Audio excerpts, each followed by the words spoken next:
ওরা স্বপ্ন দেখে, স্বপ্ন পুরে যেন আর না মানা গল্প। অদম্য তারুণ্য, অদম্য তারুণ্য, অদম্য তারুণ্য।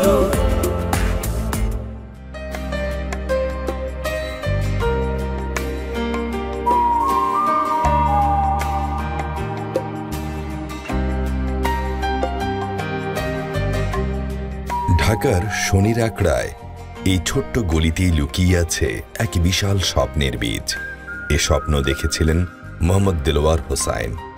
৮-১০ জন তরুণের মতো চাকরির পেছনে না ছুটে তিনি বেছে নিয়েছিলেন ভিন্ন পথ।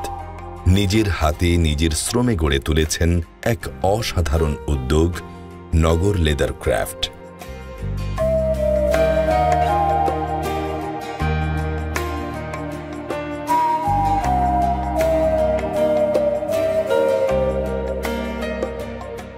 মোহাম্মদ দেলোয়ারের গল্পটা আর 10টা গতানুগতিক গল্পের মতো নয়। যখন তার সহপাঠীরা পড়াশোনার শেষে সুরক্ষিত ভবিষ্যতের আশায় ছুটছিল নিশ্চিত চাকরির পেছনে, দেলোয়ার তখন বুনছিলেন এক ভিন্ন স্বপ্ন।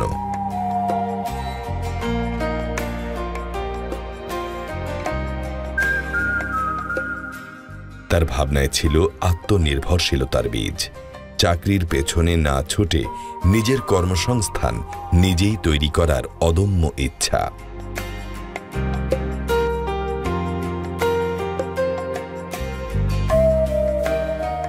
আমি যখন চাকরি করতাম ওইখানে, যে আমার স্বাধীনতা বা আমার মাথার যে আমার যে একটা ইচ্ছা ছিল বা আমার যে একটা কাজের জ্ঞান ছিল, তখন তো আমি কারণ রেখেছিলাম, আমি বিচারে মিস করতে পারতাম না।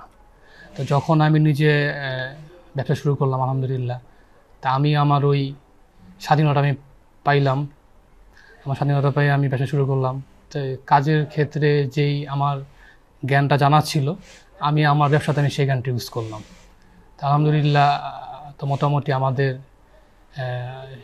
যে জ্ঞানটা আমি এখানে ইউজ করলাম, আলহামদুলিল্লাহ এখান থেকে আমি ভালো একটা সাড়া পাইতেছি।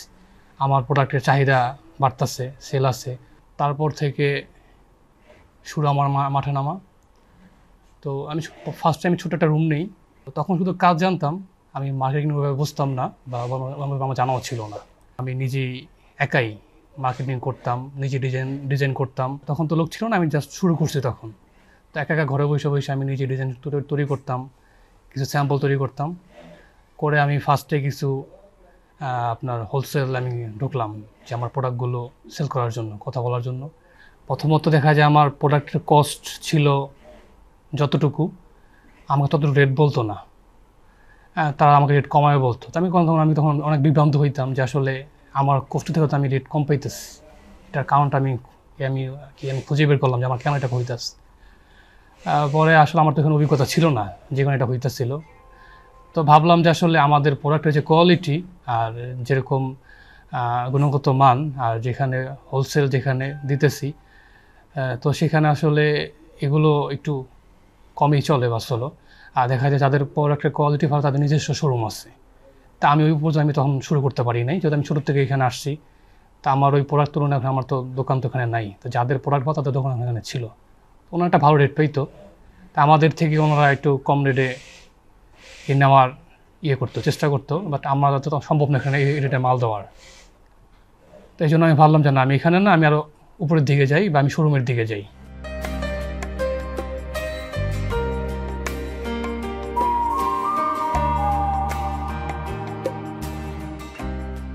শুরুটা মোটেও মসৃণ ছিল না, পথটা ছিল প্রতিকূলতায় ভরা।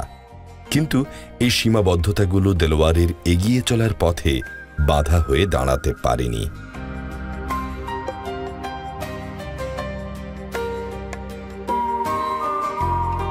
তার একমাত্র সম্বল ছিল অদম্য ইচ্ছা আর কঠোর পরিশ্রমের মন্ত্র। তিনি জানতেন স্বপ্নের বীজ বুনতে হলে উর্বর মাটির প্রয়োজন হয় না, প্রয়োজন হয় দৃঢ় সংকল্পের। তিনি প্রমাণ করেছেন পুঁজি বা অভিজ্ঞতা নয়, বরং দৃঢ় সংকল্প আর অবিরাম প্রচেষ্টাই সাফল্যের মূল চাবিকাঠি।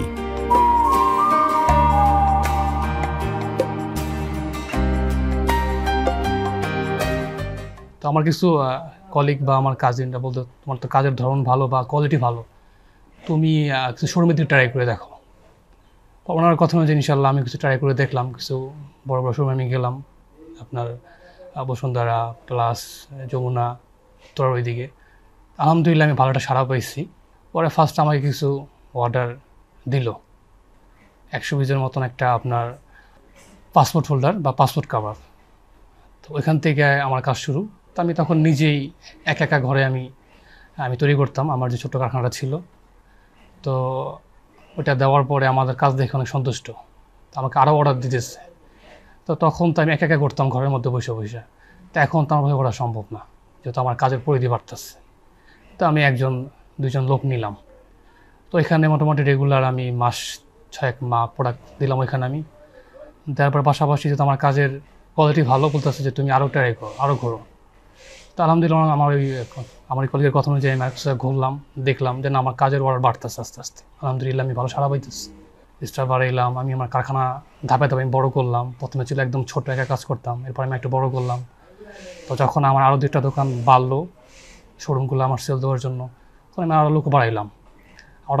আমি আরও 3-4জন লোক বাড়াইলাম। এরপর থেকে আমি আমার কারখানা আরও বড়ো করলাম।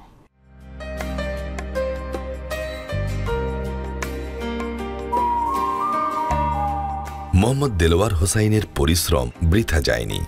ধীরে ধীরে তার পণ্য মানসম্মত হতে শুরু করে। নগর লেদার ক্রাফট শুধু দেলোয়ারের স্বপ্ন নয়, এখন এটি আরও অনেক মানুষের জীবিকার উৎস। কারখানার প্রতিটি কোণে এখন কর্মচাঞ্চল্য। সকল কর্মীরা মনের আনন্দে নগর লেদারের পণ্য উৎপাদন করেন।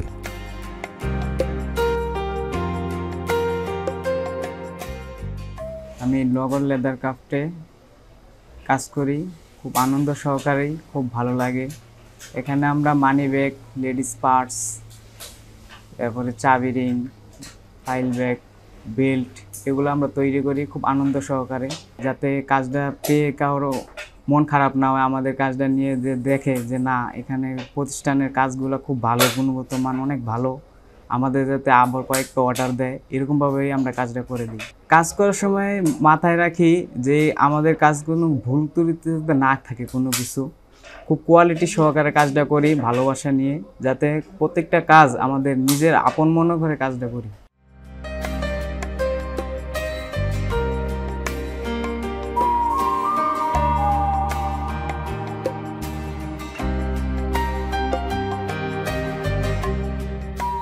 মোহাম্মদ দেলোয়ারের কারখানায় যাদের কর্মসংস্থান হয়েছে তারা শুধু এখন কাজই করেন না, স্বপ্নও দেখেন। দেলোয়ারের স্বপ্ন এখন তারাও দেখতে শুরু করেছেন। ভালোভাবে কাজ শিখে তারাও একদিন উদ্যোক্তা হওয়ার স্বপ্ন নিয়ে এগিয়ে যাচ্ছেন সামনের দিকে।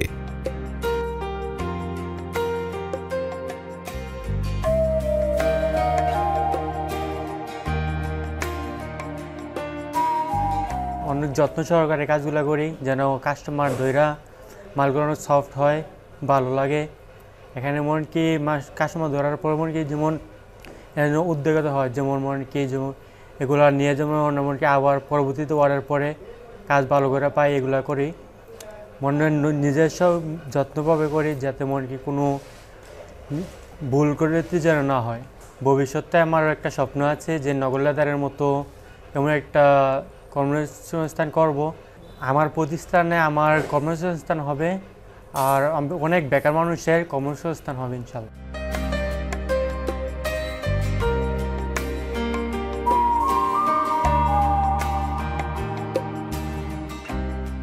দেলোয়ারের প্রতিষ্ঠানের মতো তাদের প্রতিষ্ঠানেও একদিন অনেক বেকারের কর্মসংস্থান হবে। নগর লেদার ক্রাফটের পণ্যের মানই তাদের সাফল্যের মূল চাবিকাঠি।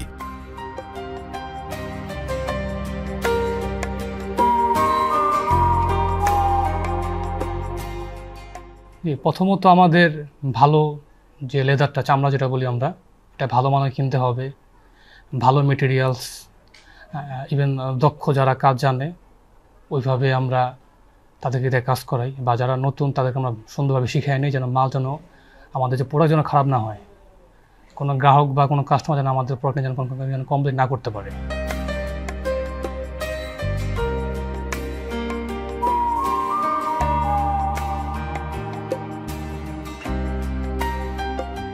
মোহাম্মদ দেলোয়ার হোসাইন পণ্যের গুণগত মানের বিষয়ে কোনো আপোষ করেন না।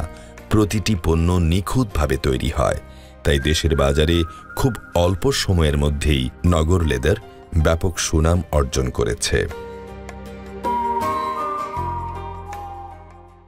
শুরুর ধাপটা সবারই অনেক কষ্টে আর কি, অনেক পরিশ্রম, অনেক বোঝার জ্ঞান বা অনেক জানার দরকার আছে। তো সেইখান থেকে শুরুর ধাপটা অনেক লেগা থাকতে পাঠার মতন, যা হোক আমার হয় লস খাই আমি বা আমার সময় নষ্ট হোক, আমি কিন্তু হাল ছাড়বো না, এটা শেষ কোন জায়গায় আমি দেখে নিব।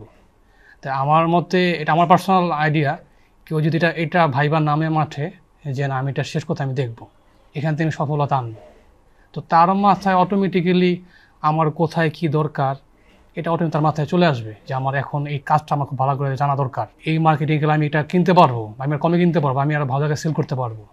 তখন তার মধ্যে এগুলো অটোমেটিক এমনি চলে আসে, যেটা আমি মনে করি।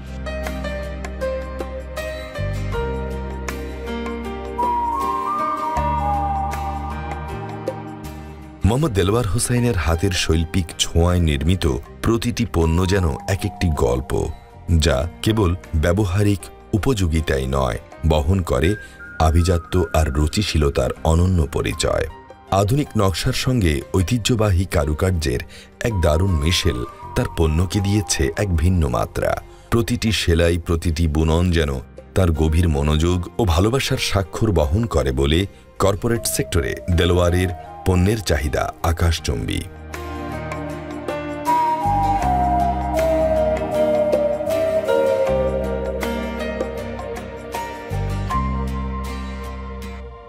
কিছু ডিফেন্সের পার্টি আছে, তো এখান থেকে আইসা আমার প্রোডাক্টগুলো দেখা বা তাদের সাথে ওনাদের ব্যবসা ছিল, আমার প্রোডাক্টগুলো দেখে ওনারা আমাকে নক দিতেছে যে না তাদের ব্যবসা করা যায়। 1-2টা কাজ করছি, আলহামদুলিল্লাহ আমাদের কাজ দেখুন সন্তুষ্ট। তো এরপর থেকে উনি আমাকে 1-2টা করতে করে দিতে এখন আলহামদুলিল্লাহ উনি আমাকে প্রতিনিয়ত আমাকে কাজ দিতেছে। ইভেন এরকম হয়েছে ওনাদের সাথে যাদের সম্পর্ক ছিল, ওনাদের যারা কলিগ বা ওনাদের ভাই ব্রাদার, তো ওনারাও এখন আমাদের কাছ থেকে প্রোডাক্ট নিতেছে। আলহামদুলিল্লাহ এরকম করতে করতে এখন দেখা যেতেছে যে আরও পাশাপাশি যে অফিসগুলো আছে, আমিও এখন এক্সট্রা আমি অফিসে যাই, বিভিন্ন অফিসে আমি নিজে আলোচনা করি বা আমাদের স্যাম্পল নিয়ে আমি ঘুরি, আমাদের কাজ আমরা তুলে ধরি ওনাদের কাছে। ওনারা আমাদের কাজ দেখে আলহামদুলিল্লাহ পছন্দ হইতেছে, আমরাও আলহামদুলিল্লাহ অর্ডার নিতেছি, নিজে সরাসরি কাজ করতেছি। সব কাজটা সরাসরি পাওয়া হয় না, এখানে কিছু ভাইয়া আছে তারা আমাদের কাছ থেকে ফার্স্টে স্যাম্পল নিয়ে যায় বা স্যাম্পল নিয়ে আসে যে আমাদের এই প্রোডাক্টগুলো লাগবে 1000 পিস, 2000 পিস, 500 পিস বা 100 পিস। তো তখন আমরা ওনাদেরকে স্যাম্পল দেখাই করে, তো আমাদের স্যাম্পল যখন ওনাকে শো করে ওইখানে চাপে যখন আমরা কন্ডিশন দেয়, তো তখন দেখা যেতেছে যে অনেক সময় বেশিরভাগ ক্ষেত্রে আলহামদুলিল্লাহ কাজ হয়ে থাকে। তো তখন রেট ফয়সালা হয়, তখন আমাদের কাছে চলে আসে যে আমাদের কাজ হয়ে গেছে, আমাদেরকে এরকম প্রোডাক্ট লাগবে 500 পিস বা 2000 পিস। তখন আমরা ওনাদের কাছ থেকে 50% অ্যাডভান্স আগে নিয়ে নিই, তারপরে আমরা ওনাদের কাজ শুরু করে দিই। যদি ঢাকার বাইরে হয় আমরা কুরিয়ার করে দিই, ওনাদের অফিসে একদম মাল চলে যায়। আর ঢাকার মধ্যে হলে আমি নিজে যাই বা আমাদের লোক আছে যারা, তাদেরকে দিয়ে পৌঁছিয়ে দিই ওখানে। তার পণ্যগুলো শুধু গুণগত মানই নিশ্চিত করে না, বরং পেশাদারিত্বের এক প্রতিচ্ছবি তুলে ধরে। দেলোয়ার হোসাইনের প্রতিটি পণ্য যেন কথা বলে, সাধারণের হাতের নাগালে এসে নতুন রূপে আবির্ভূত হয়। আজ দেলোয়ার শুধু নিজের কর্মসংস্থানই তৈরি করেননি, বরং আরও অনেকের জন্য অনুপ্রেরণার উৎস হয়ে উঠেছেন।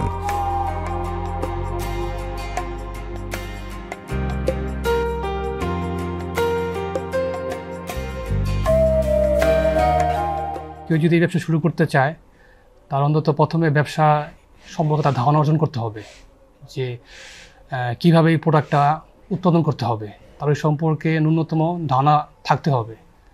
কোথার থেকে এই কাঁচামাল কিনা যায় বা কোথায় বিক্রি করে তার সম্পর্কে ধারণা থাকতে হবে, কোথায় সেল করে তার ওটার সম্পর্কে তার ধারণা থাকতে হবে। শুধু মাল আমি উৎপাদন করলাম, আমার বেচার জায়গা নাই, তখন তো হবে না।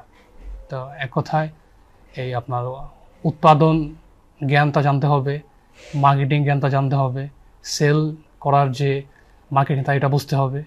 এই তিনটা যে করতে পারবে সে আলহামদুলিল্লাহ ব্যবসা শুরু করতে পারবে। কারণ আমি একটা ব্যবসা শুরু করব, আমার জ্ঞান তো থাকা দরকার। পাশাপাশি এখন তো আসলে অনলাইন মিডিয়া যুগ, এখন ব্যবসা করা খুব সহজ। একটু আমরা অ্যাডভান্স হলে ব্যবসা করতে পারি। এরকম এখন অনলাইনে একটা পেজ খুললে চাইলে একটা পেজের মাধ্যমে অনেক কিছু করা যায়।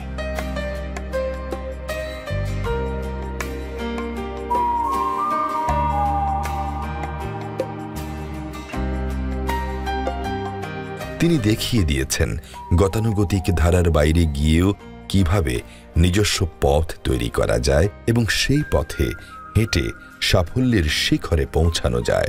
তার গল্প কেবল এক ব্যক্তির সংগ্রাম ও সাফল্যের গাথা নয়, এটি অদম্য ইচ্ছাশক্তি আর আত্মবিশ্বাসের এক জীবন্ত দৃষ্টান্ত।